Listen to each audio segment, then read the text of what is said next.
Hello and welcome today. We're here at Montclair University. My name is Al Freck, and we're here today with Mark Falzon, who's a political activist and Tea Party activist, and who knows what else. But let's find out. Mark, who are you? Who I am? I'm the first generation son of Maltese immigrants. However, I am a registered Democrat. Wait a minute, you're a registered Democrat in a Tea Party? Correct. I know it's not common, but it's not unheard of either. As a matter of fact, recently I was at a Tea Party meeting, and of the 30 individuals participating, 6 of us were Democrats. So the Tea Party movement does have predominantly Republicans, but there are a sizable amount of Libertarians and Democrats as well. You never hear that.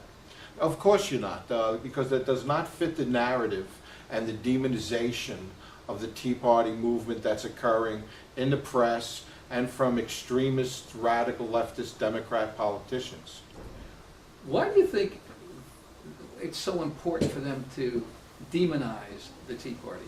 What motivates that? Well, I feel that this demonization occurs not only from the Democrats, but from Republicans as well. It is because we're citizen activists. We're not members of the political establishment, either Democrat or Republican. And citizen activists have no place at the power table, or we should not have a place at the table. We should not have a say in what occurs. We should not have a voice in the path our country is taking, hence this demonization. So Tea Party activists just don't fit with the regular political parties. Right, exactly. We're persona non grata in Democrat and Republican circles as well. You know, there's this misnomer that the Tea Party is a GOP front group. Now, for example, in New Jersey, there's approximately 90 different independent Tea Party groups. Of those 90, I could count on a hand groups that are genuinely Republican front groups, you know, trying to influence the movement and trying to misdirect us. But that's a very very low percentage compared to the over 90 Tea Party groups that are active in this state. And so, when you think of yourself as a Tea Party activist, what are the issues today that are moving you and your Tea Party affiliation? You're part of a Tea Party, correct? Yeah, I'm actually, I belong to several Tea Parties. Okay. I'm a senior elected officer in several Tea Parties, and I'm very proud of that because I am elected. You know, the rank and file have selected me. Like, for instance, I'm vice president of the New Jersey Tea Party caucus. And now this other position, not elected, I'm the state coordinator for the national group, the Tea Party Patriots. And I just wanted to say hello, Jenny Beth Martin. How are you? I hope you're having a good day. A shout out. Yeah, shout out. And I'm also the former president and a member of the executive committee of the Jersey Shore Tea Party, one of the oldest Tea Parties in New Jersey. Our current president is Brett Rappaport. And I'm also the public relations director for Campus Tea Parties because I saw a need for Doreen to have some assistance, to have some backup, to have some reinforcements. Doreen most recently has been meeting with and crossing paths with SDS, for instance. By the way, Doreen Finkel, Yes, who is it's the Doreen CEO and founder of Campus Tea She Parties. is the leader and founder of Campus Tea Parties. The best I can hope for at Campus Tea Parties is to be the number 2 banana. That's the best. I readily defer to Doreen on these issues. She is the founder. She's a remarkable woman. The personal expense and time that she puts into this group is truly amazing. Now, just to go back a little bit, what are the current hot political issues that are moving you and or your Tea Party groups at this point in time? Well, what I would say, if I were Joe Biden, I would say it boils down to one 7-letter word, and that's Obama, Obama. but I'm not Joe Biden. But it is the... I'm a little slow on that, I just got it. Yeah, it is, that's the hot button issue now. Many in the Tea Party were very dissatisfied with the last few years of President Bush. And we've just seen our dissatisfaction magnified exponentially with the election and the behavior and the policies of the current incumbent President Obama that has really driven people over the edge. And please don't ask me one specific thing, because the shopping list is about 200 items and counting, and it's probably more than that. And I just want to say the first thing, as a Democrat, that upset me with President Obama was one of his early speeches. He said we need a civilian force as well armed, as well equipped, as well funded as the military. Now, I'm an older gentleman, although I did not live in these eras, I have read and recall that those type of activities haven't worked too well. You know, we saw Stalin do it, we saw Hitler do it, we saw Mao do it. Why do we need a civilian force in New Jersey? We have local police, county police, National Guard. There's no need for a civilian force here. Well, what's the surreptitious motive of this? The second thing that cemented my opposition to the man was shortly after he was in office, he wanted to save money by having the veterans, wounded veterans in combat in the Middle East, pay for their own medical care. I was astonished that any American president would even utter such words in public, nonetheless blasted all over the media. Now, if you recall, within a few days he immediately backed off of that. That also scared me. I was wondering, what motivates this man? What kind of thinking process is this? Now, we'll fast forward to today, October 25th, something that I've been looking at recently. Our president has signed 923 executive orders. That's more than all previous presidents combined. And to put it in perspective, President Bush's 2 terms signed 68 executive orders. Now also, keep in mind, the first 2 years of the Obama presidency, he had a full Democratic Congress. What is even the need for executive orders?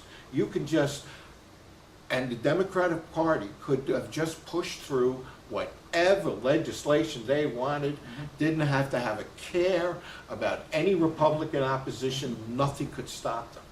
What is the basis for 923 executive orders? Mark, just to flip back a little bit, when you were talking about the president having control of both houses in those first 2 years, how come he couldn't get the kind of legislation through other than Obamacare? Well, what happened there? Well, let's talk about Obamacare first. You know, I was very proud of the Tea Party at that time, because here we had a president with both houses of Congress. It took him 13 months to get this legislation through. I'm reminiscent of the Napoleon's Moscow analogy, where historically Napoleon did occupy Moscow, but the city had been destroyed by the Russians, and he rapidly had to retreat from there. Now, the analogy I'm making is it took President Obama 13 months to pass Obamacare because it was so extremist, so radical, even the Democrats wouldn't get along with it. Now, in those 13 months, the good Lord knows what kind of legislation could have been put through in that period. Instead, we fought Obama, and he did get his Obamacare, but he did it, it was house to house, hand to hand combat. He fought for every inch of this. And I'm confident that with the Romney election, we'll get rid of this travesty. Yes, and it sounds like what you're implying there is that he could have done some work on jobs legislation if he didn't spend all his time beating people up over the Obamacare. Yeah, I'm sure they could have done a lot of things. Take, for instance, I want to address my Hispanic friends, and I have many of them. President Obama promised the DREAM Act, and he spent 13 months doing Obamacare. He could have just as easily whisked the DREAM Act right through Congress. He didn't even attempt it. Forget about jobs. at the moment. How about the promises that he made to all these groups to help him get elected? They were of no concern to him. Please, notice the fact that you are, and I'm sad to say the term is being used, that really the Hispanic community belongs with the conservatives and the Tea Party, because conservative Tea Party people will love you, white, black, Spanish, Democrat, Republican, as long as you have an honor and a commitment to the Constitution, the Bill of Rights, and the American ideal. We want you. We don't, and again, we don't even care your religion or sexual persuasion. That's immaterial. What we cherish is the Constitution, Bill of Rights, and the American ideal. And if you do too, please join us. Mark, I guess you're a man of opinion. And so I'm wondering, I assume you have some opinions on the Benghazi incident lately? Yes, again, I want to remind the viewers it's October 25th. At the moment, our administration, our president, has not gone public with a full accounting of affairs. They still have not repudiated the video theory, although they may be coming along that way, kicking and screaming. I'm very disappointed because as I understand it, two SEALs took it upon themselves, who were not in this focus, who were in this combat zone. Two Navy SEALs went there, rescued 20 Americans from the mob of forces of Mujahideen, and then in turn those two SEALs were killed. I don't hear my president proclaiming their heroism. I don't hear the president lauding what these gentlemen did. Instead, what I'm seeing is a CYA two-step, and that's very disturbing to me. And we should have a full accounting of what happened over there. I'm disturbed that the ambassador to the UN, and I'm sure, now one of my heroes, and why I remain a Democrat, was Daniel Patrick Moynihan. I recall as a young man, he stood up at the UN, you know, the UN that, you know, AKA thieves, gangsters, and villains. He stood up at the UN and he told them flat out what they were and what they deserved.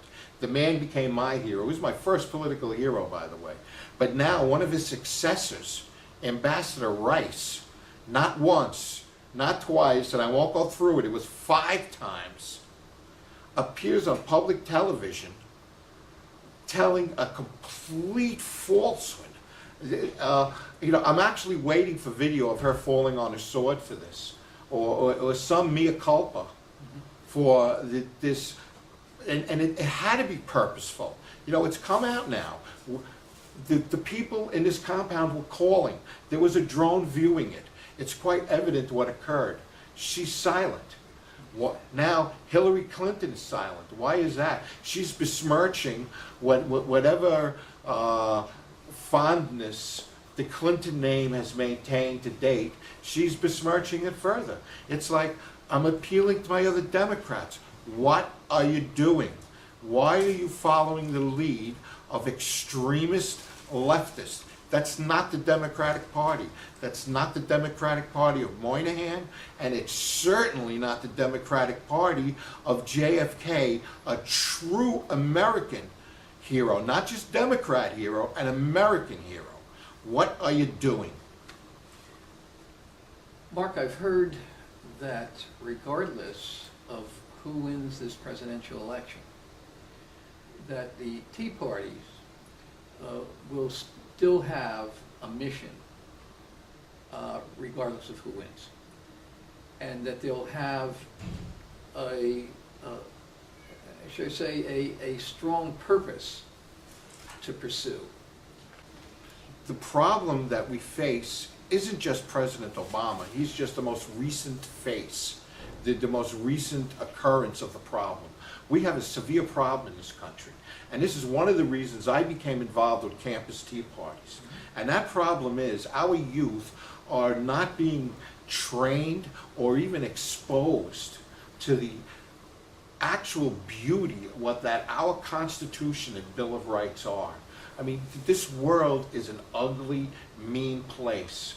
When we succeeded in our revolution, when we adopted this Constitution and Bill of Rights, it was I feel, man's greatest political moment. I challenge anyone to please show me another political entity that puts such power in the hands of the people, not in the hands of the government. So even with a Romney victory, we still have a long way to go to roll that line back to that line that these people sacrificed for, battling. And you have to understand this, they were battling the British Empire in the 18th century, 1700s, the most powerful empire in the world. Now we're not talking, this wasn't another nation state. This wasn't an organized army. We're talking farmers, cobblers, peddlers, iron workers, probably even ne'er-do-wells were included in those forces.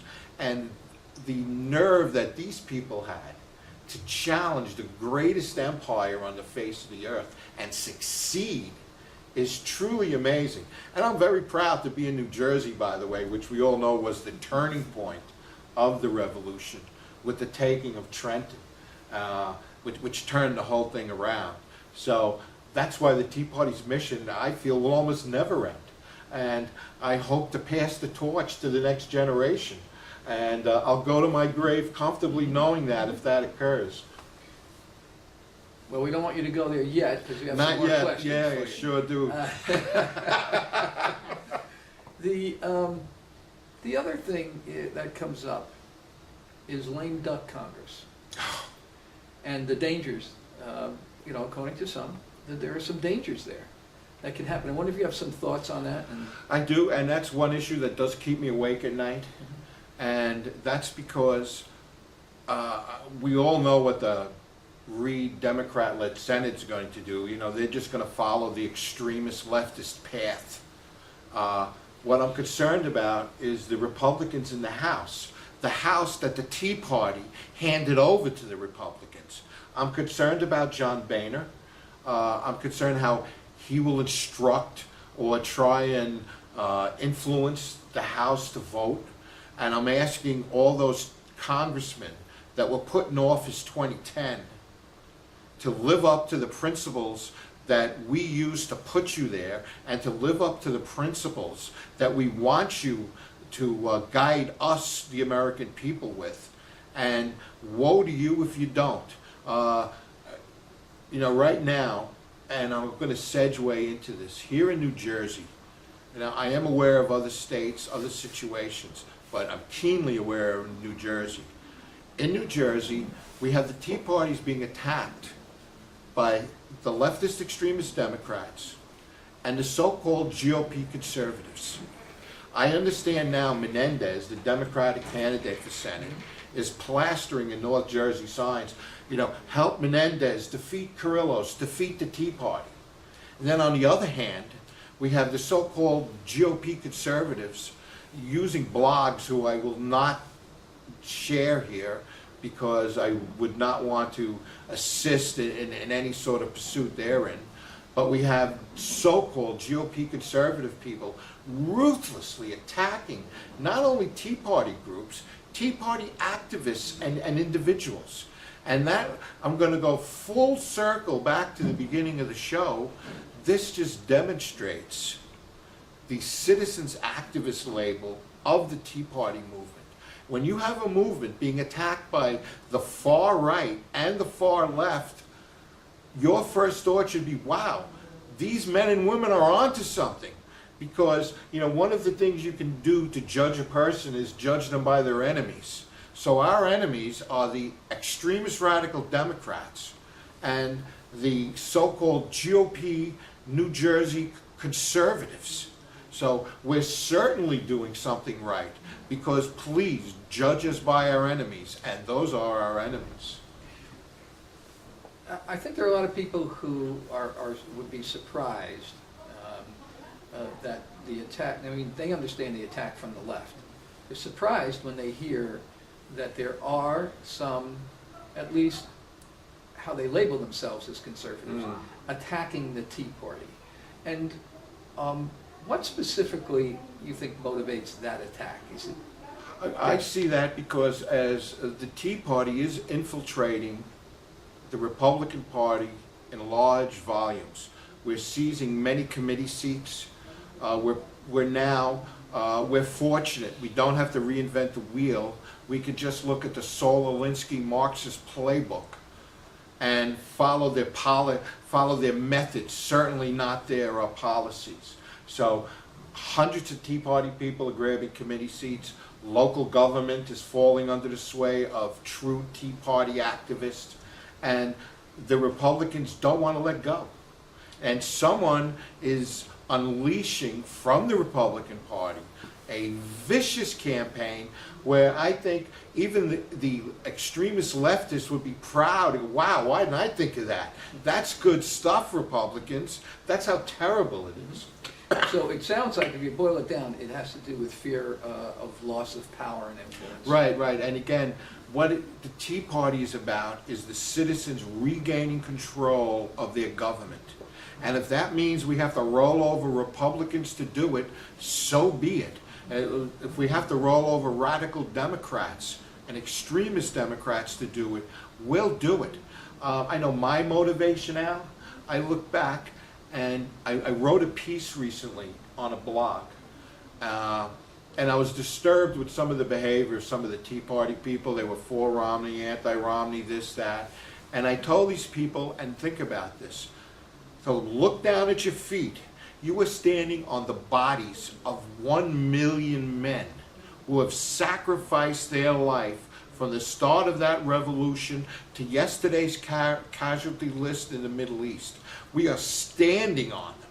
And what I told in the piece is look down and take a good look again, because it's not pretty, it's grisly.